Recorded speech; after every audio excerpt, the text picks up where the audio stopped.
जम्मू कश्मीर के नौजवान इस तरह भी कैफियत के शिकार हैं क्योंकि जम्मू कश्मीर के अंदर बड़े वादे और बड़े ख्वाब जरूर दिखाए जाते हैं, लेकिन नौजवानों के लिए बड़े वादे और बड़े ख्वाब कभी शर्मंदे ताबीर ही नहीं हुए हैं।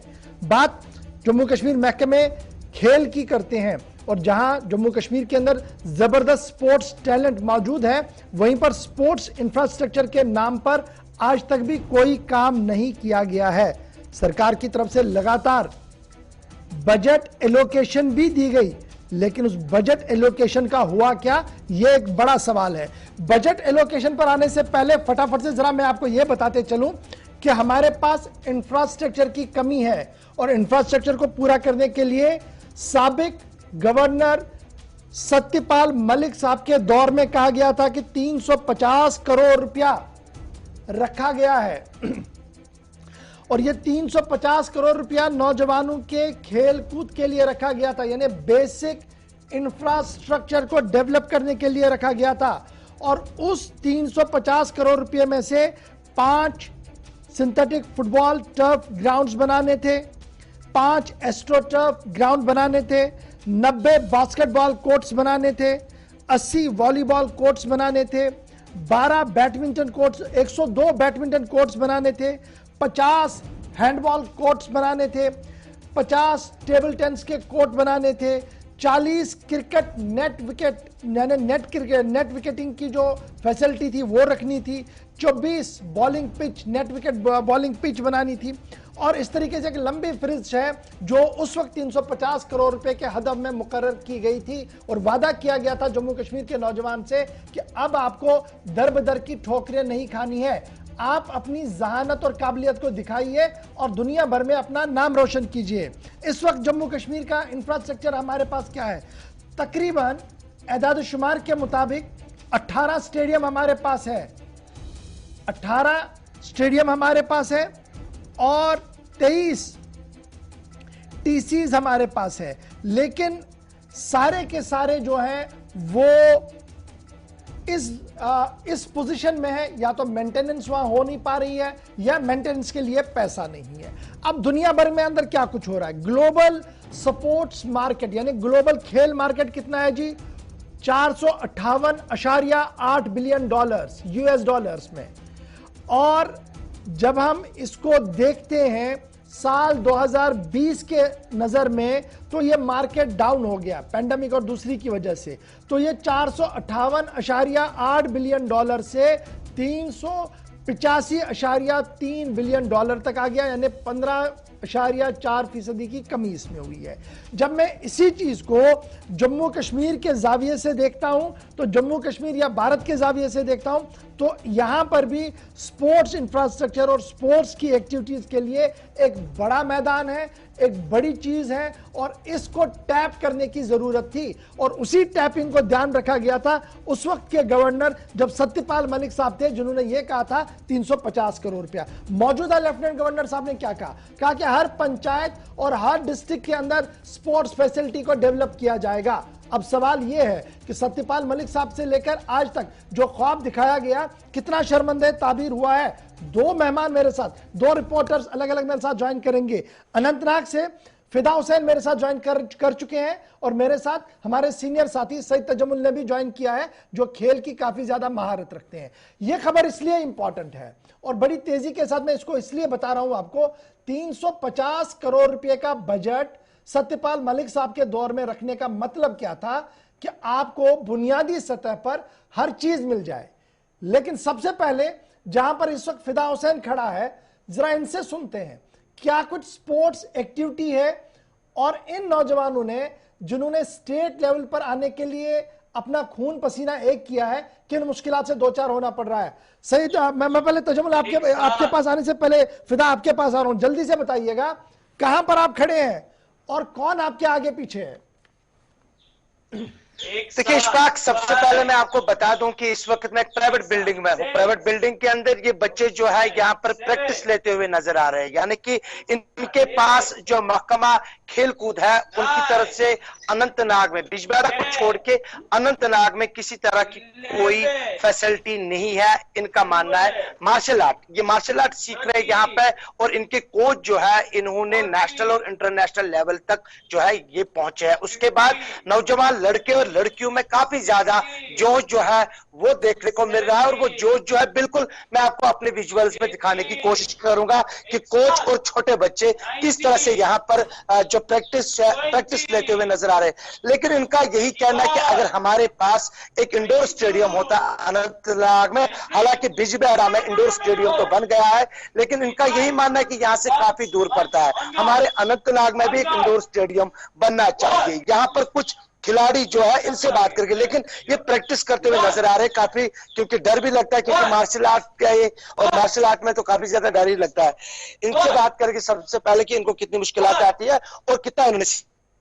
आपका नाम क्या है? मेरा नाम हाजिका है। हाजिका, कैमरा की तरफ बताओ, किस तरह का जब आपने मार्शल आर्ट जो है चुना है, हालांकि बहुत सारी गेम्स थी, मार्शल आर्ट क्यों चुना आपने? जो मार्शल आर्ट है उससे एक तो लड़कियों को सेल्फ डिफेंस मिलता है और इससे एक डिसिप्लिन भी बिल्ड होता है।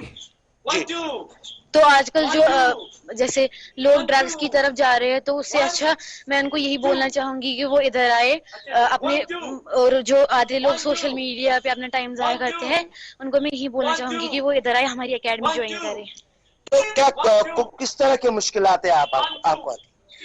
जो हम यहाँ रेंट पर है, तो हमें यहाँ पर हमें यहाँ पर इंडोर स्टेडियम, मैं यही बोलना चाहती हूँ गवर्नमेंट को कि यहाँ पर हमें अपना इंडोर स्टेडियम बनाए।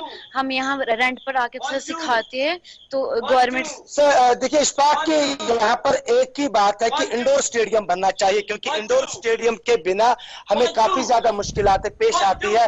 एक और है हमारे साथ जिनके साथ हम बात करेंगे, वो भी यहाँ पे प्रैक्टिस करते हुए है, लेकिन इनसे हम नाम जानना चाहेंगे। आपका नाम?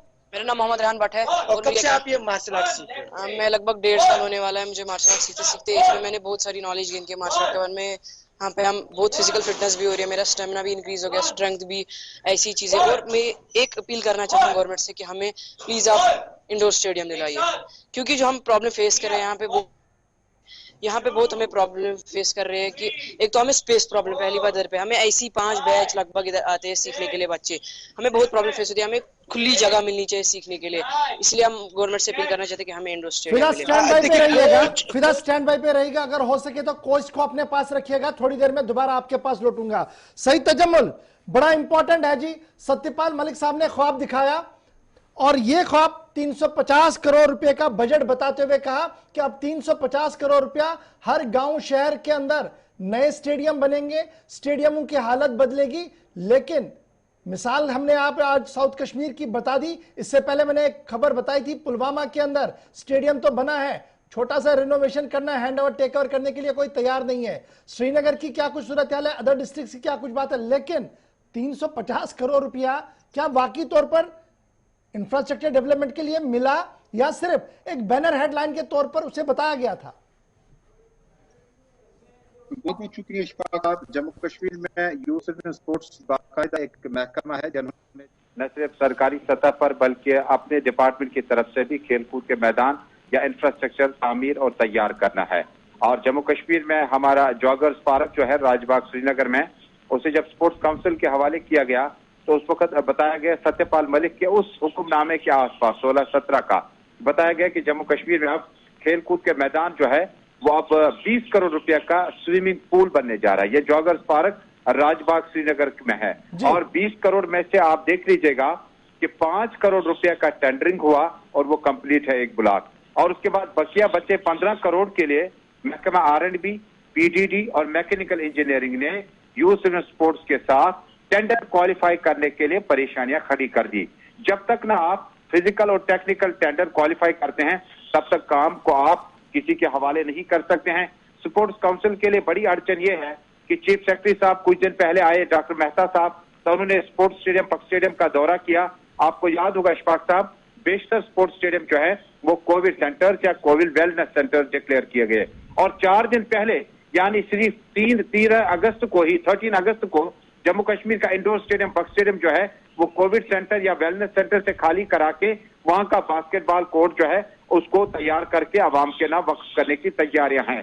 लेकिन जब आप जॉगर्स पार्क में 15 करोड़ मजीद इस प्रोजेक्ट पे लगने से 5 करोड़ खर्च हो चुके हैं, उस पर महकमा पीडीडी का चीफ इंजीनियर, महकमा आरएंडबी का चीफ इंजीनियर, मैकेनिकल इंजीनियर का चीफ इंजीनियर जो है, उन्होंने टेक्निकल बिड के लिए बाज़ाब्ता हाथ ऊपर किए, कुछ ऐसे मामला खड़े किए स्पोर्ट्स काउंसिल के लिए जिससे ये जो टेक्निकल बिड है ये क्वालिफाई नहीं हो रहा है।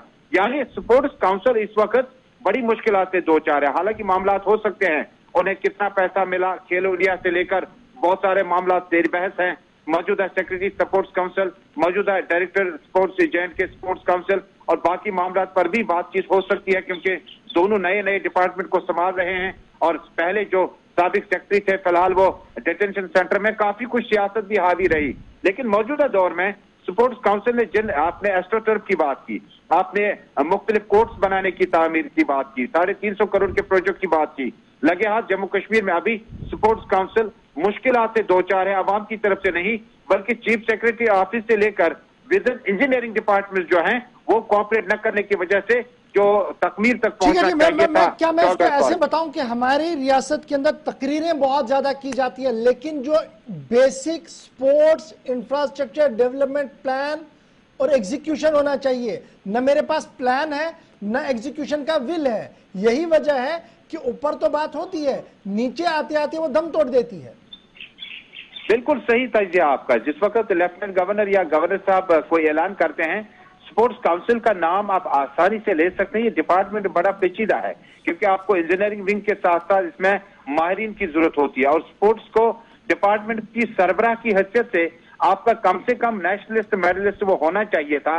आप भले ही वो स्पोर्ट्स कैटेगरी से KS या IS क्वालिफाई करता हो उसकी मदद से, लेकिन बेशतर डिपार्टमेंट जो इस वक्त डिपार्टमेंट के हेड्स हैं शायद वो नाबलद हैं स्पोर्ट्स की पॉलिसी से, शायद वो इंजीनियरिंग की बड़ी को नहीं परेशानी समझ है पा कि स्पोर्ट्स पॉलिसी हमारे पास है लेकिन इंफ्रास्ट्रक्चर डेवलप और स्पोर्ट्स एक्टिविटीज के लिए स्पोर्ट्समैनशिप को पैदा करने के लिए शायद वो विल नहीं है। एक लास्ट कमेंट तजम्मुल अपने फिदा आपसे ले लूंगा, कब से ये जनाब ये किराए के कमरे में ये सेंटर चल रहा है और क्या इन्होंने स्टेट अथॉरिटीज के साथ राब्ता किया कि इन्हें भी जनाब कोई जगह दी जाए सरकारी तौर पर जहां पर ये बच्चे आकर अपना वक्त दे सके, अच्छे तरीके से प्रैक्टिस कर सके?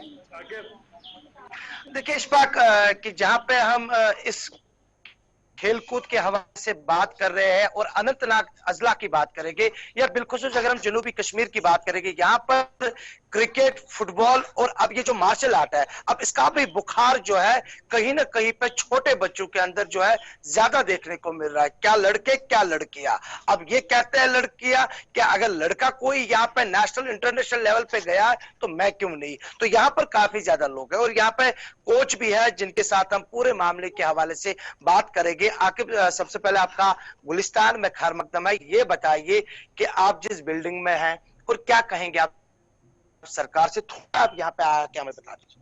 हम लोग अभी एक रेंटेड बिल्डिंग में हैं और प्रैक्टिस करा रहे हैं और पूरे साल हम लोगों को पिछले 8 साल से कंटिन्यूसली प्रैक्टिस करा रहे हैं और इन सालों में हमारा बस एक ही मोटिव रहा है कि अनंतनाग में अगर इंडोर स्टेडियम के लिए जगह नहीं, एटलीस्ट इंडोर एक हॉल ही मिल जाता जहाँ पे बच्चों को एक जगह मिल जाए ट्रेनिंग करने के लिए, क्योंकि आउटडोर एक्टिविटीज तो होती ही रहती है लेकिन इंडोर फैसिलिटीज भी होनी चाहिए। और मार्शल आर्ट मुझे लगता है आज सच बाकी डिस्ट्रिक्ट्स के हिसाब से यहाँ पे भी बहुत ज्यादा ग्रो कर रहा है। आप देखिए यहाँ पे अभी एक ही बैच में कितने हैं, ऐसे ही हम 5 बैच चलाते हैं सुबह से शाम तक। That means at around 150 students हमारे पास ट्रेनिंग करते हैं और हमारे अभी 6 ब्रांच चल रहे हैं। तो अगर हमारे पास इंडोर स्टेडियम होता हमें भी ऐसे रेंटेड जगहों पे जाने की जरूरत नहीं होती और बच्चों के पास एक रेगुलर प्लेटफॉर्म रहता। मतलब जब हम रेंट नहीं दे पाते हम प्रैक्टिस नहीं करा पाते हैं फॉर श्योर, तो जब तक रेंट दे सकते हैं तभी तक हम प्रैक्टिस करा सकते हैं। तो अगर हमारे पास एक गवर्नमेंट हॉल होता या इंडोर हमारा स्टेडियम होता तो हम लोग बिजबेहरा आपको दूर पड़ेगा, अगर आपको बिजबेहरा यहाँ से बिजबेहरा तक 45 मिनट्स का डिस्टेंस है। मेन सिटी अनंतनाग से Bijbehara it's like 30 to 40 minutes. वो बिजबेहरा मेन में भी इंडोर स्टेडियम नहीं है, वो जुरपुरा साइड से दिया गया है, तो वहां से भी वो बिजबेहरा मेन से भी अंदर है। कितने लड़के यहाँ से जिन्होंने नेशनल खेला है, जो इंटरनेशनल लेवल पे गए, कितने ऐसे हैं? पिछले 8 साल से अभी तक राइट नाउ हमने 3000 नेशनल प्लेयर्स को यहाँ से जो है भेजा है नेशनल खेलने। 3000 प्लेयर्स नेशनल खेलने गए और 7 international player open taekwondo championship में गए खेलने के लिए और 7 के 7 के मेडल थे। किसी का सिल्वर, किसी का ब्रोंज, किसी का गोल्ड। हमारी एक बच्ची थी लास्ट ईयर अलग शफी, उसका गोल्ड था, कामरान अमी, उसका गोल्ड था। तो सिल्वर भी आया, ब्रोंज भी आया, गोल्ड, लेकिन कोई बिना मेडल के नहीं आया। प्लस हम अनंतनाग पूरे JNK में पहला डिस्ट्रिक्ट है, आप लोगों को भी ये पता है कि जिसने 700 से ज्यादा बच्चों को डिस्ट्रिक्ट चैंपियनशिप में पार्टिसिपेट करा है। अगर हम क्रेज की बात करें तो किसी डिस्ट्रिक्ट में अभी डिस्ट्रिक्ट चैंपियनशिप में 700 बच्चे नहीं आए, 500 मैक्स हो जाता है।